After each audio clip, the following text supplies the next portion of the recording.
Fala galera, bom dia, boa tarde, boa noite, boa madrugada. Meu nome é Sidney Martins, sou professor de língua portuguesa aqui do LAC Concursos, o maior site de videoaulas do Brasil, quiçá das Américas. É com imenso prazer que hoje nós vamos estudar tipos de sujeito. Agora, qual é a importância disso? Vamos lá. Aqui é o primeiro pontapé para a gente entender a concordância verbal, que é um assunto puxado no final das contas. Agora, como o avaliador tenta derrubar o candidato em relação à concordância verbal? Simplesmente colocando uma frase muito grande e testando aquilo que você aprendeu na escola. Porque na escola você aprendeu que a concordância verbal é a relação entre o verbo e o sujeito.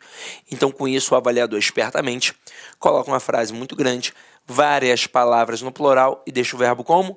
No plural. Para piorar, como esse avaliador é muito esperto, ele vai colocar uma frase que faça sentido.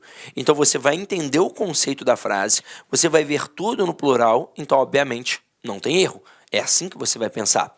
Só que na verdade o verbo não concorda com o sujeito todo, ele concorda apenas com o núcleo do sujeito.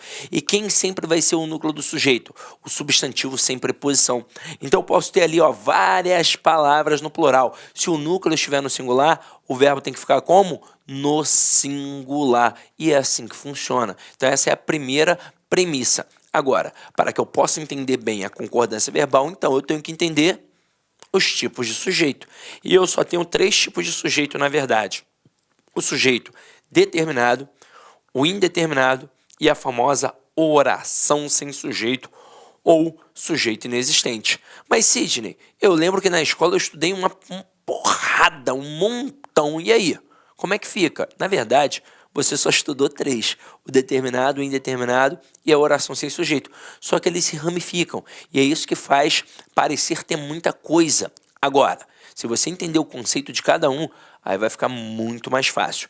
E na prova, o cara pode cobrar só a relação da concordância verbal, mas ele pode pedir a identificação de um sujeito também. Então, não tem para onde fugir. A gente tem que estudar isso daqui sim. Então, acompanha aqui comigo para a gente começar de cara a estudar os tipos de sujeito. Então, o primeiro sujeito que a gente vai estudar aqui é o sujeito determinado.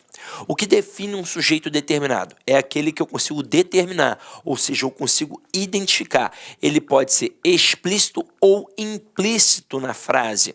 Explícito porque eu vou visualizar, eu vou ver. Implícito porque eu não vou visualizar, mas ainda assim eu consigo identificar. Agora, este sujeito determinado, ele é ramificado em 3 situações.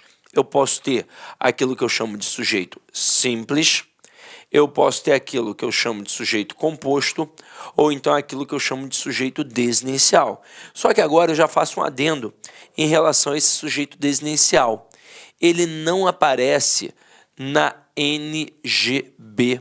O que é a NGB? A NGB é a nomenclatura gramatical brasileira. É um documento que serve de parâmetro para o ensino da língua. Agora, o simples e o composto, eles lá estão presentes. Agora, eu vou ignorar esse cara nas provas? Não, eu não posso ignorar esse cara nas provas, por 2 motivos. Primeiro, que ele aparece na tradição escolar. Sua professora te ensinou isso na escola. Segundo, ele também aparece na tradição das provas. Então, você vai encontrar esse cara nas provas. Então, não tem como eu ignorar. Ah, não tem na NGB, não vou estudar sujeito desinicial. Caramba, claro que vai. Tem gramáticas importantíssimas. O Celso Cunha, por exemplo, coloca lá grandão, sujeito oculto. Ele nem coloca desinicial, ele coloca oculto. E este termo você aprendeu na escola. Porque, vamos lá, pensa comigo. Quando eu digo para você ou para uma criança de 8 anos que o sujeito simples possui apenas um núcleo, você e a criança de 8 anos também entendem. Então a criança de 8 anos vai entender da mesma forma que você. Ela não vai ter problema para entender isso. Agora, se eu disser para uma criança de 8 anos que o sujeito composto possui 2 ou mais núcleos, ela vai entender da mesma forma que você. Agora, se eu chegar para ela com uma frase que não tenha um sujeito explícito, ela não vai visualizar. Nesse momento ela já vai estranhar. E aí imagina se eu chegar para ela e falar assim, meu filho, aí não tem um sujeito explícito. Beleza. Mas você vai conseguir depreender pelo contexto ou pela desinência verbal. Caraca, aí essa criança vai te odiar pelo resto da vida. Então, qual foi a melhor criação pedagógica? Ó, hoje eu trouxe um garrafão de água, ó. Qual é a melhor criação pedagógica que a tia criou lá na escola? Foi o sujeito oculto. Ela chamou de sujeito oculto. E agora você vai relembrar porque você teve a mesma reação. Quando a tia mostrou e disse que era um sujeito oculto, a criança, no caso você, eu, todos nós, fizemos assim: ah, tia, agora eu entendi. Ele tá ali, né? Eu só não tô vendo. É igual ao meu amiguinho oculto. E eis que surgiu o sujeito oculto, que em prova pode ser chamado de sujeito oculto, desinencial ou elíptico. Inclusive, excelente nome para dar para o filho, né? Elíptico, elíptico, vem aqui. Agora, sem sacanagem. Eu, particularmente, prefiro chamar de sujeito desinencial, porque a gente depreende pela desinência número pessoal. Mas chamar de oculto não tem o menor problema, é a mesma coisa. Agora, vamos lá. Vamos por partes. Primeiro, sujeito simples. Olha esta frase aqui. Um galo sozinho não tece uma manhã. Quem é o sujeito, turma? Diz para mim. Se você disse apenas um galo, você errou. Porque o sujeito todo aqui é um galo sozinho. Como é que eu descubro quem é o sujeito? Muito simples. Eu acho o verbo e pergunto a ele quem é o sujeito. Este é o procedimento. Eu sempre tenho que achar o verbo e perguntar ao verbo quem é o sujeito. E não de outra forma. Aí você vai reparar que aqui tem uma palavra negativa acoplada ao verbo. Quando isso acontecer, esta palavra negativa ela entra na pergunta. Então aqui, ó, quem ou o que não tece amanhã? Aí a resposta, um galo sozinho. Tudo isso é o meu sujeito. Agora, quem é o núcleo do sujeito? O substantivo sem preposição. No caso aqui, ó, a palavra galo. E quem é que de fato vai concordar com o verbo? O núcleo do sujeito. Como o núcleo aqui se apresenta no singular, como é que vai ficar o verbo? No singular. Então, por isso, um galo sozinho não tece uma manhã. Pois quem é que não tece? O galo.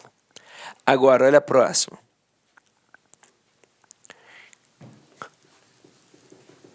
Pedro e Bino consertaram o caminhão. Como é que eu vou descobrir quem é o sujeito? Eu vou achar o verbo. Só que aí você vai reparar que agora o verbo se apresenta no plural.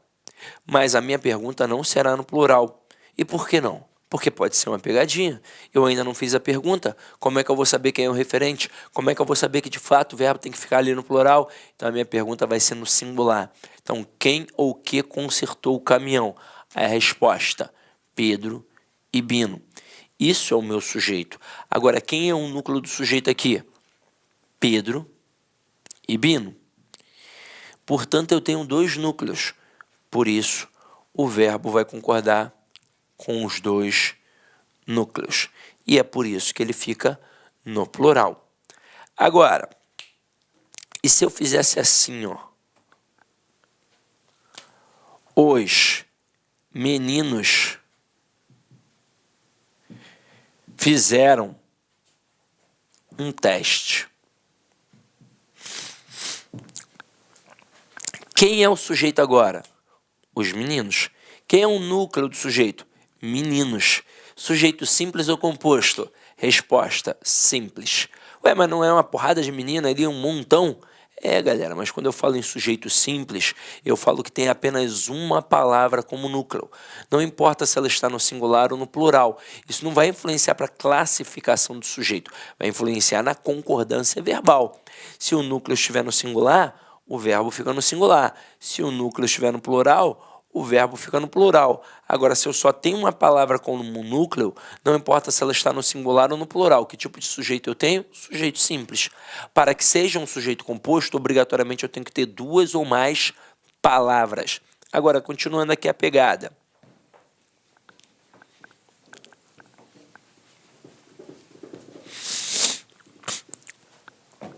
Próxima construção aqui.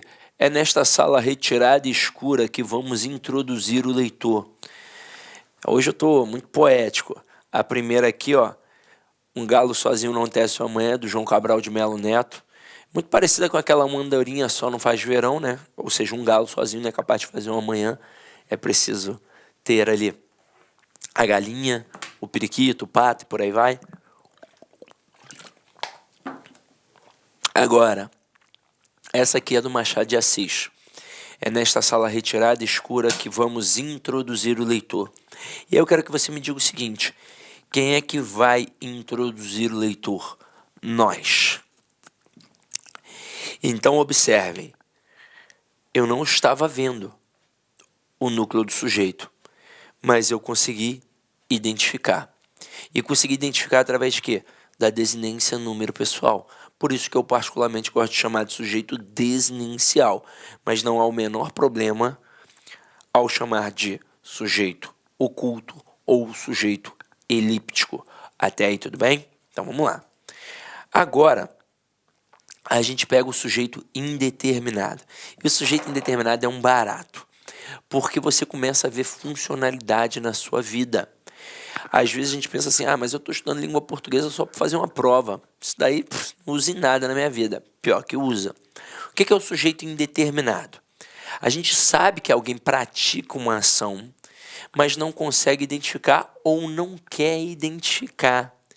Então aqui, é aquele que, embora existindo, não se pode determinar nem pelo contexto, nem pela terminação do verbo. Na língua portuguesa há 3 maneiras diferentes de indeterminar o sujeito de uma oração. Só que aí, olha aqui, exatamente como diz na gramática, não se pode determinar. Mas não é que não se possa, eu vou além. Às vezes eu não quero determinar. Imagina só, vamos pensar agora num curso presencial. Vamos fugir desse âmbito online. Aí eu digo para você, Maria, que a Joana falou mal de você ontem aqui no curso. O que você iria fazer? Maria com certeza iria tirar satisfação com Joana. E por que eu não perguntei para o Pedro, dizendo que o João estava falando mal dele? Porque o homem, as mulheres podem utilizar o adjetivo que quiserem, eu prefiro dizer que é sensato. Vocês vão dizer que o homem é frouxo. Mas se eu perguntasse, se eu dissesse assim para o Pedro, aí Pedro, o João falou muito mal de você aqui ontem no curso. Primeira coisa que o Pedro iria fazer é olhar para o tamanho de João. Se João fosse magrinho, esmirradinho, fraquinho, aí o Pedro talvez tirasse satisfação. Detalhe, na disciplina, na humildade, ia chegar para ele e ia falar assim, poxa João, fiquei sabendo de um negócio chato aí, vinha testar a veracidade. Aí, se o João encrespasse para cima do Pedro, talvez tivesse uma briga. Mas se o João negasse o tempo todo, desmentisse, falasse que é isso, rapaz, é intriga da oposição, no final das contas, os dois iam acabar mais amigos tomando uma cerveja no boteco. Agora, mulher não. Mulher não dá mole, não. Mulher não é frouxa, não. Mulher não é medrosa, não. Se eu falasse para Maria que a Joana estava falando mal dela, podia ser até a Graciane Barbosa, que ela ia tirar satisfação. E detalhe, não é na disciplina, não é na humildade. Ia chegar e ia falar, minha filha, que história é essa que tu tá falando mal de mim? Tu tá maluco? Eu dou na tua cara. Detalhe, Joana ia dar mole para Maria? Não, porque a mulher já nasce preparada. Aí a Joana ia falar assim, que isso, minha filha? Tu tá maluca? Eu é que dou na tua cara. Aí, em algum momento, a Joana ia falar assim para Maria, quem foi que te disse isso? Aí a Maria falava lá, foi o Sidney. E aí, ferrou. Se arrumar problema com uma mulher já é algo perigoso, imagina com 2. Aí o que eu iria fazer, Maria, para me livrar deste problema? Eu utilizaria o verbo na terceira pessoa do plural. Eu chegaria para você e diria assim, aí Maria, bem falaram mal de você ontem aqui no curso. Aí conhecendo você um pouco mais agora como eu conheço, você ia fazer assim, quem foi? Me diz que eu vou matar. Eu falei, calma Maria, pelo amor de Deus, eu só ouvi, eu estava ali no bebedouro, eu nem vi quem foi, só sei que falaram. E aí concorda comigo que se um dia a Maria descobrir que foi a Joana não pode tirar satisfação comigo, pois em nenhum momento eu disse o nome da Joana. Detalhe, concorda comigo que pode ter sido sim, de fato, só a Joana, mas que pode ter sido todo mundo da sala? Claro que pode, porque o sujeito é indeterminado, não tem como quantificar. Então, nesta frase aqui, falaram mal do governo. Eu sei que alguém falou, mas quem foi que falou? Eu não sei. Então, sujeito indeterminado. Aí tem aluno que fala assim para mim, mas peraí, Sidney, eu confundo o indeterminado com o oculto. Aí eu pergunto, por quê? Aí ele fala, porque da mesma forma que eu identifiquei o nós, lá na outra frase, nós vamos introduzir o leitor, eu identifiquei aqui o eles. Eles falaram mal do governo. Beleza. Mas eu te pergunto, eles quem? O Guinho e o Zezinho ou a torcida toda do Flamengo? Eu não sei, não tem como determinar. Agora, quando eu digo que identifiquei aqui o nós, pelo menos um camarada está identificado. Quem? Eu. Então, por isso ali é determinado. E no eles, ó, é indeterminado. Então, grava isso. Quando o verbo estiver na terceira pessoa do plural, sem o referente, falaram, cantaram, disseram, cantam, dizem e por aí vai, o sujeito será sempre indeterminado. Eu sei que alguém pratica a ação, mas eu não consigo identificar. Agora, outra coisa seria se o cara colocasse assim, ó, eles falaram mal do governo. Neste momento, teria o referente. E se tem o referente, eu tenho o quê? Eu tenho o sujeito. Então, o referente seria o termo eles, uma palavra só. Então, o sujeito seria o quê? Simples. Agora, olha a malícia do avaliador. O avaliador é esperto, não dá mole para ele não. Se ele colocar de fato, falaram mal do governo, o texto é só esse. Que tipo de sujeito eu tenho aqui? Ora, acabamos de ver. Sujeito indeterminado. Eu sei que alguém está falando, mas eu não sei quem é que está falando.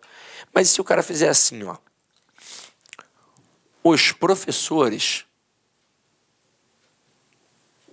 fizeram greve estadual. Ponto. Durante a Assembleia, falaram mal do governo. Coloquei até um texto pequenininho, poderia ser muito maior. Aí, nesse momento, o que o avaliador faz? Ele faz um recorte de falaram mal do governo, joga na questão e pede para você dizer qual é o tipo de sujeito. O candidato desatento vai olhar para o verbo na terceira pessoa do plural e vai dizer, sujeito indeterminado. Essa aqui eu acertei. Né? Mas o sujeito é indeterminado quando eu não consigo identificar. Por exemplo, falaram mal do governo. O texto é só esse. Quem foi que falou? Caramba, não tenho como dizer. Eu não sei se foram os professores, eu não sei se foram os advogados, eu não sei se foram os médicos, eu não sei se foi todo mundo, eu não sei se foram os alunos. Caramba, eu não sei, não faço ideia. Agora aqui, ó. Quem de fato falou mal do governo nesse texto? Os professores. Então, neste período, eu não tenho referente, mas no contexto eu tenho referente. É por isso que o sujeito desinencial, oculto, elíptico, ele é identificado pela desinência verbal ou pelo contexto. Então, numa prova de concurso público, facilmente chamariam esse sujeito aqui, ó, de sujeito oculto. Facilmente. Então, entender a pegada? Verbo está na terceira pessoa do plural, sem o referente, eu não sei de jeito nenhum quem foi que fez aquilo. Aí sim, sujeito indeterminado. Mas se de alguma forma, pelo contexto, eu consigo identificar, aí eu tenho um sujeito o quê?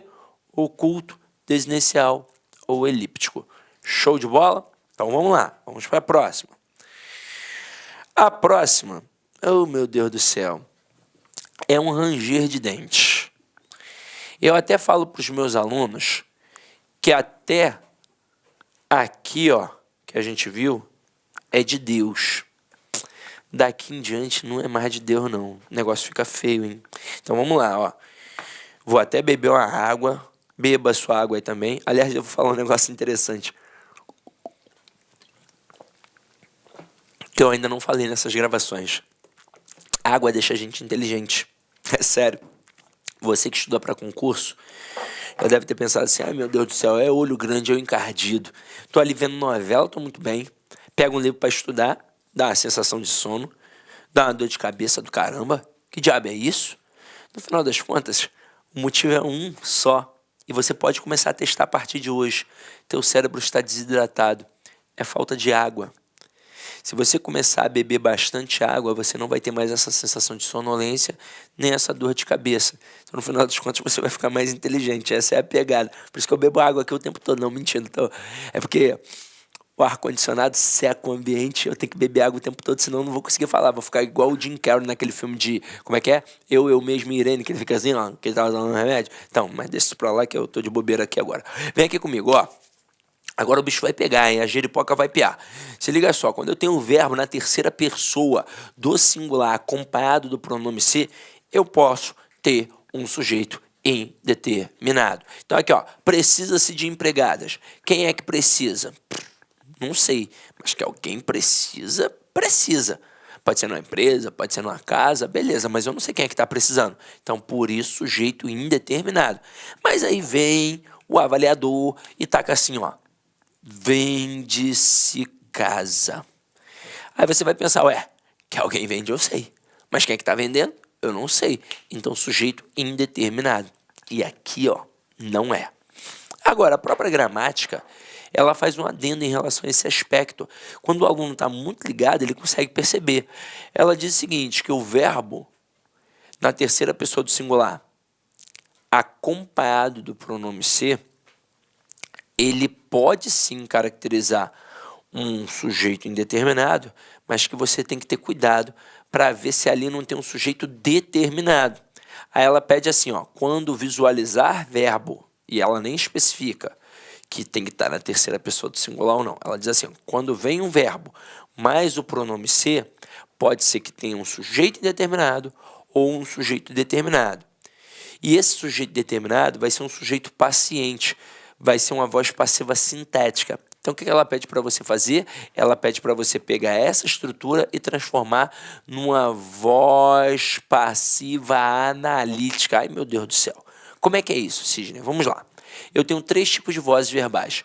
A ativa, a passiva e a reflexiva. Teoricamente, a ativa é aquela na qual o sujeito pratica a ação.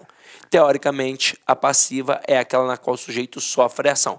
E, teoricamente, a reflexiva é aquela na qual o sujeito pratica e sofre a ação em si mesmo. Agora, quando a gente pega essa passiva, ela é mega importante, porque ela tem uma divisão primária. Eu tenho a voz passiva sintética e eu tenho a voz passiva analítica. A voz passiva sintética, como diz o próprio nome, ela é menor. Ela é apenas composta de verbo mais pronome ser. E a voz passiva analítica, ela é maior. Ela é composta de uma locução verbal. E aí, nessa locução verbal, eu vou ter um verbo principal e um verbo auxiliar. O verbo principal sempre no particípio, com aquela terminação em ado e ido. E esse verbo auxiliar? Esse verbo auxiliar, ele até pode ser o verbo ficar, ele pode ser o verbo estar, mas cá entre nós, em provas, ele vem como o verbo ser. Pronto, e acabou. É assim que funciona. Agora, o que o cara quer que você faça? Então, ele quer que você pegue essa estrutura pronominal e transforme numa locução verbal. Vocês vão ver que na primeira sentença vai ser impossível e na segunda já vai ser possível. Então, ali em cima, precisa-se de empregadas. Tenta jogar para a voz passiva analítica. De empregadas são precisadas. Não pode, por 2 motivos. Primeiro, que eu mudo completamente o sentido. Quando eu digo precisa de empregadas, eu sei que alguém precisa de uma empregada para trabalhar, seja numa empresa ou numa casa, mas alguém está precisando de uma empregada para trabalhar. Quando eu digo de empregadas são precisadas, parece que tem um monte de empregada passando fome, necessidade. E não é o caso. E agora, segundo e principal motivo, eu jamais posso ter um núcleo de sujeito preposicionado. Agora aqui, vende-se casa. A casa é vendida. Ou casa é vendida, tanto faz. E na prova, o avaliador nem faz isso aqui não. Na prova ele é mais traiçoeiro. Ele coloca assim, ó, vende-se casas. E ele nem te pergunta se ali é voz ativa, passiva, reflexiva, nem nada. Ele pergunta se a frase está certa, o que é pior. Porque é exatamente assim que você visualiza no dia a dia. Seu Joaquim tem um terreno com 3 casas. Ele vai colocar o quê? Vender-se casas. porque ele vai se indeterminar enquanto vendedor, porque ele não está colocando o nome dele ali, ó, seu Joaquim vem 3 casas, e ele vai colocar casas no plural para mostrar que tem mais de uma casa. Qual é o intuito? Chamar a atenção. Aí tem mais de uma casa, estou procurando a casa para mim e para o meu filho também, vamos morar juntos, eu moro na casa de baixo, ele mora na casa de cima, eu moro na casa de um lado, ele mora na casa do outro, então gostei, vou entrar. Mas, na verdade, seu Joaquim fez isso porque ele não estudou a gramática. Pois aqui dá ou não dá para colocar casas são vendidas? Claro que dá. E aí, nesse momento em que eu coloco casas são vendidas, quem é o sujeito? Casas. Então, se eu conseguir passar para uma voz passiva analítica, significa que aquela estrutura que eu estou avaliando é uma voz passiva sintática. E pronto, acabou. Então, aqui, casas vai ser sujeito também. E qual é a principal regra de concordância verbal? O verbo concorda com o núcleo do sujeito. Então, aqui o certo vai ser, ó, vendem-se casas. Casas são vendidas. Até aí, tudo bem? Agora, qual é o problema? Tem gente que sempre fez certo, e se você sempre fez certo e nunca deu errado, não mexa em time que está ganhando. Agora, se você nunca fez certo, e pior, se você sempre fez certo, mas lá na hora ficar embananado, porque nem sempre vai ser fácil assim. Às vezes o cara vai meter ali uma inversão, uma frase muito grande, você vai ter um certo desconforto para poder passar da voz passiva sintética para a voz passiva analítica. Aí você vai se apegar a quem, no final das contas? A transitividade do verbo. E é por isso que eu vou te ensinar um quadrinho aqui agora muito maneiro. Se liga só.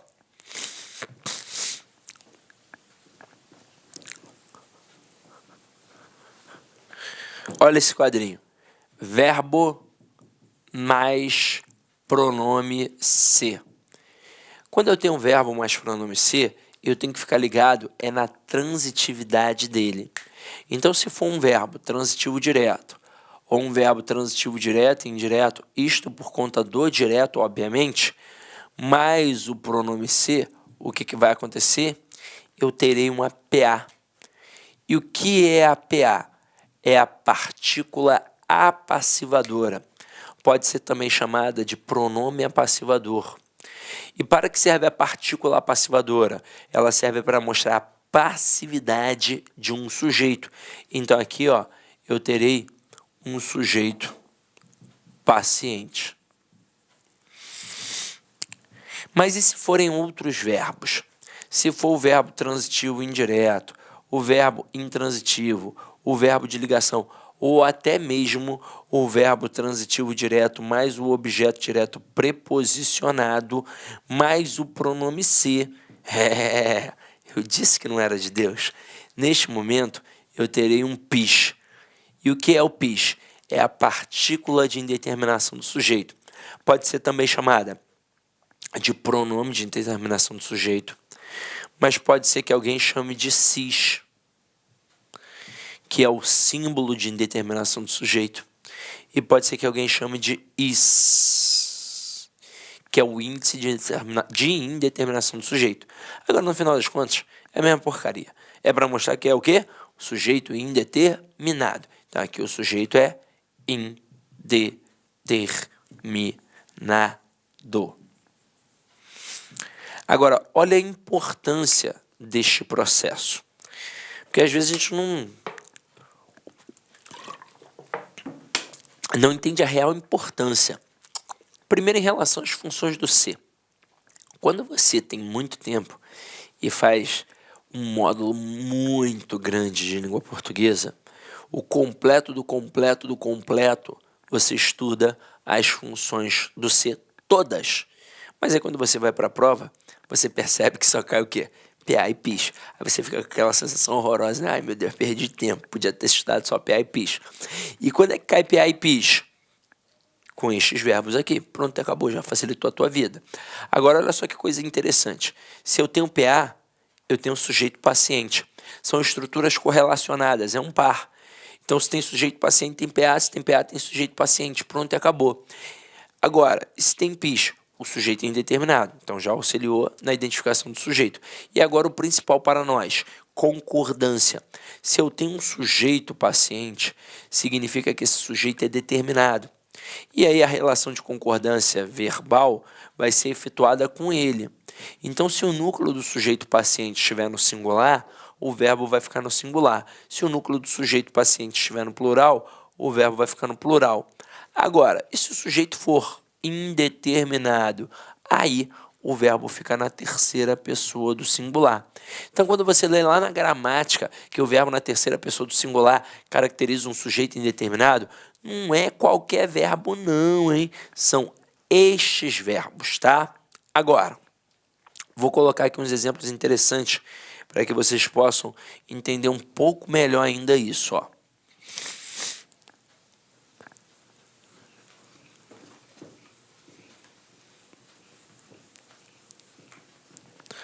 Eu coloco assim, ó. Aluga-se apartamento.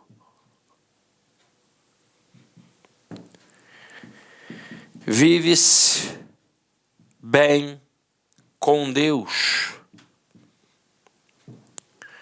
Comeu-se o bolo e comeu-se do bolo. Olha como é que é fácil. É olhar a transitividade do verbo. Aluga-se apartamento. Olha para o verbo aqui. Quem aluga, aluga alguma coisa. Então, verbo transitivo direto. Verbo transitivo direto mais pronome ser, o que eu tenho?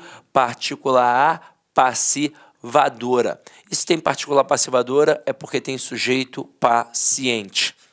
Agora, e se eu colocasse ali apartamentos? Como é que ficaria agora?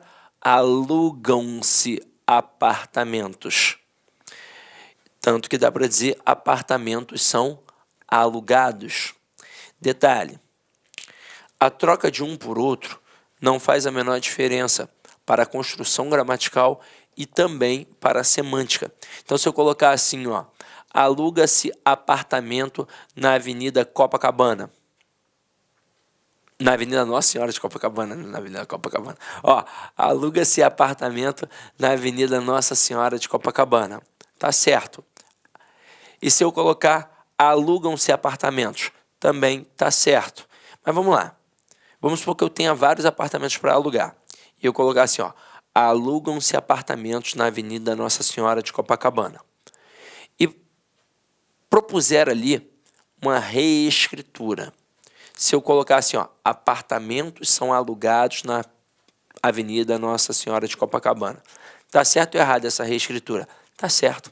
Tanto faz dizer apartamentos são alugados ou então alugam-se apartamentos. Não é a menor diferença. Eu continuo tendo uma voz passiva e eu continuo dizendo a mesma coisa. Então, tanto faz a troca da passiva sintética pela passiva analítica e vice-versa, da passiva analítica pela passiva sintética, tá? Agora aqui, ó, vive-se bem com Deus. Olha o verbo, quem vive simplesmente vive, é um verbo intransitivo. E pelo quadrinho que a gente tem, verbo intransitivo mais pronome seu tem o quê? Pis. Então agora o sujeito é indeterminado. Isso significa que quem aparece aqui depois não é o quê? Não é sujeito, mas eu tenho que classificar. E olha só como é que vai ser fácil, de acordo com aquela aula que a gente viu em transitividade verbal. Olha como é que é fácil. Verbo não é intransitivo. Elemento relacionado a verbo intransitivo vai ser o quê? Adjunto adverbial. Então aqui, ó, bem não é o modo como ele vive? Então adjunto adverbial de modo. Com Deus, não é com quem ele vive? Então adjunto adverbial de companhia.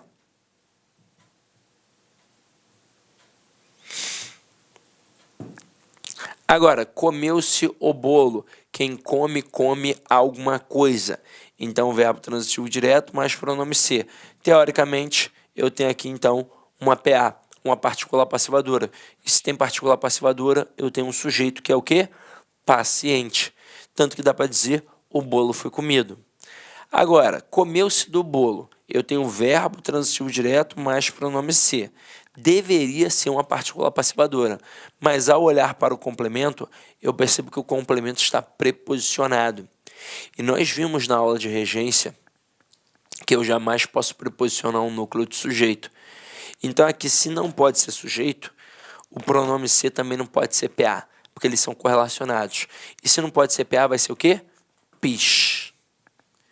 Ou seja, partícula de indeterminação do sujeito. E como é que eu vou classificar o termo do bolo? Como um objeto direto preposicionado. Foi? Então vamos lá. Eu disse que não era de Deus. Agora vamos lá. A próxima. Essa daqui, galera, ela não é ensinada, não, em muitos lugares. Quando você vê um professor de língua portuguesa explicando isso, você pode ter certeza. Ele foi um pouco além do que a maioria faz. A maioria, quando fala de sujeito indeterminado, fala só de duas situações. Verbo na terceira pessoa do plural, sem o referente, ou verbo na terceira pessoa do singular, acompanhado do pronome ser. Mas eu tenho um terceiro caso de indeterminação, que é quando a gente tem um verbo no infinitivo impessoal. Mas vamos entender isso na prática. Olha só essa primeira frase. Era penoso estudar todo aquele conteúdo. Observem que eu tenho dois verbos.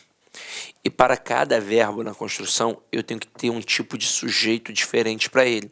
Se nós tivermos ali 10 verbos, eu tenho 10 tipos de sujeitos diferentes. Eu tenho um sujeito que pode ser determinado, indeterminado, ou até mesmo uma oração sem sujeito.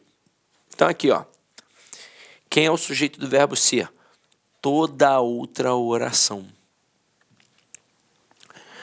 O que era penoso? Isso. Estudar todo aquele conteúdo. Tanto que se você colocar na ordem direta, vai ficar assim, ó. Estudar todo aquele conteúdo era penoso. O que era penoso? Estudar todo aquele conteúdo. Então você observa que aqui essa estrutura está funcionando como sujeito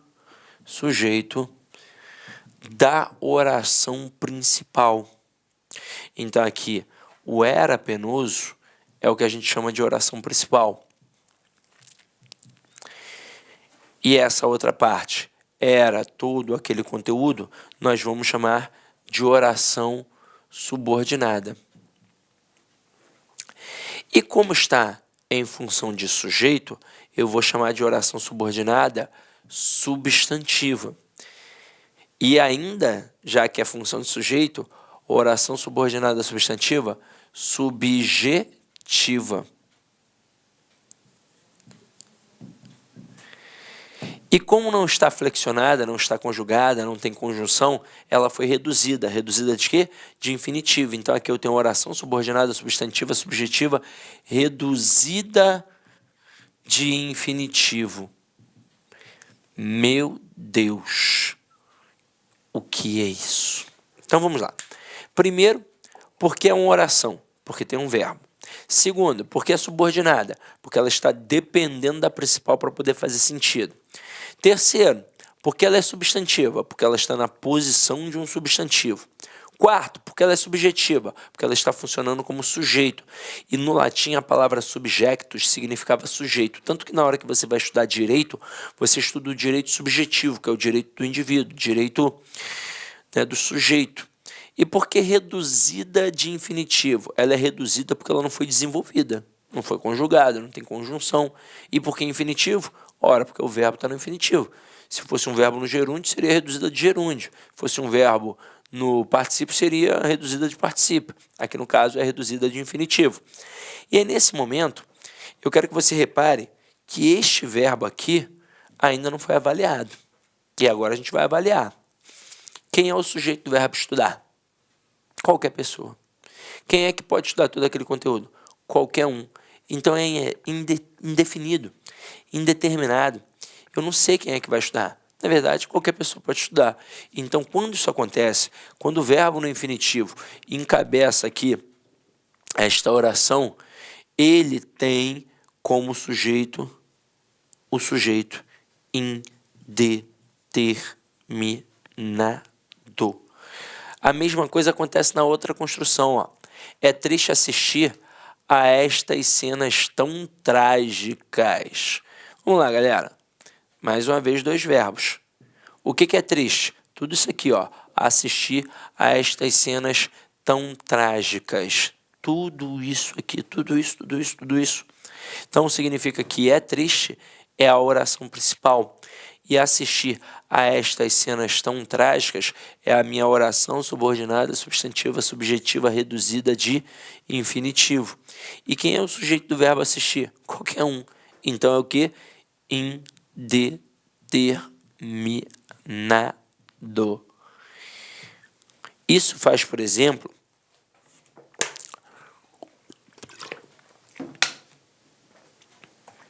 uma correção numa frase mega famosa nas redes sociais, que todo ano vem à voga, seja no Instagram, seja no Facebook. Só que geralmente quando vem, a galera quer zoar, que é essa frase aqui, ó. Seria muito difícil para mim fazer faculdade de medicina.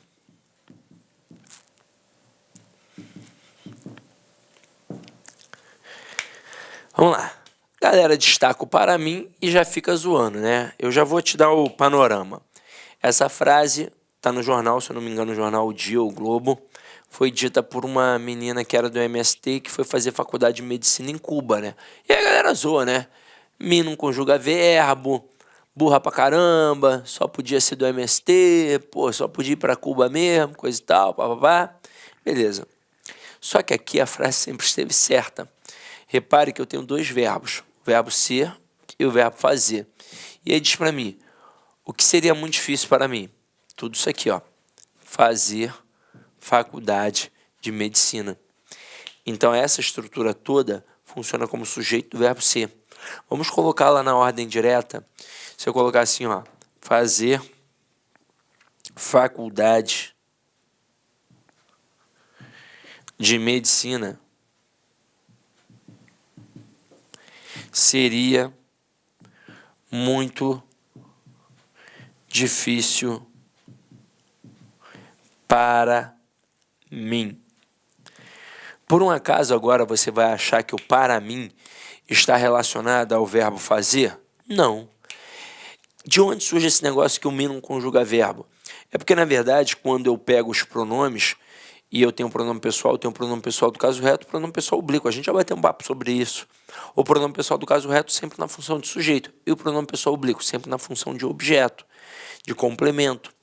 Então, eu não posso dizer que... Olá, meus amigos, minhas amigas, eu sou o professor Lá, que inicialmente gostaria de pedir licença para você, gostaria de pedir desculpas de interromper a sua videoaula. Mas essa videoaula é uma aula demonstrativa aqui da LAC Concursos.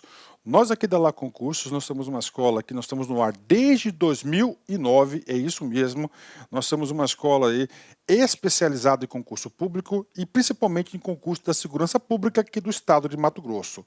Não sei se vocês sabem, mas a LAC Concursos é daqui de Cuiabá. Lá concurso, consequentemente, é do Mato Grosso e nós temos uma tradição muito grande de aprovação. No último concurso da PJC, que o edital foi publicado no finalzinho de 2013 e a prova realizada em 2014, neste certame, neste concurso, nós tivemos mais de 500 alunos nomeados. É isso mesmo que estudaram aqui na Lá Concurso. E claro que nós estamos fazendo uma super campanha, nós queremos ter aí a maioria esmagadora dos alunos nossos aprovados. E nós temos aqui vários cursos para a galera, né? Nós temos aqui cursos focados aqui da PJC, por exemplo. Nós temos nosso curso online, apenas 10 parcelas de R$ 35,00, o melhor custo-benefício do mercado. Nós temos um curso presencial, que esse curso presencial, inclusive, ele está transmitido ao vivo para o nosso aluno pay-per-view, apenas 10 mensalidade de R$ 99,00, com a melhor equipe de professores do estado. Temos professores, inclusive, de nível nacional. Temos um curso de provas discursivas, onde a gente vai corrigir 3 redações com feedback pessoal, né, individualizado por apenas 10 parcelas de R$ 15,00. Temos o aulão de véspera presencial, 10 de 10, R$100, e nosso super aulão de véspera, que vai ser o mesmo do presencial, por R$50, se divide em 10 vezes sem juros, né? 10 vezes sem juros. Então essas são as campanhas, os nossos cursos que nós temos aqui para a PJC. Cara, aproveita. Este aqui é um grande concurso. Nós temos aí 580 pessoas que terão suas provas corrigidas para o cargo de escrivão e 580 pessoas inscritas que serão corrigidas a sua prova de investigador. Eu acredito que todo mundo que vencer o regulamento serão convocados. Inclusive, o próprio governador já sinalizou algo nesse sentido. Então, galera, aproveite a oportunidade, venha estudar conosco aqui na Lá Concursos, que eu tenho certeza que você não vai se arrepender. Uma coisa eu te garanto, a dedicação do professor Lac, a dedicação da Lá Concurso você vai ter de forma integral. Então venha estudar conosco. Forte abraço, fique com Deus. Tchau, tchau.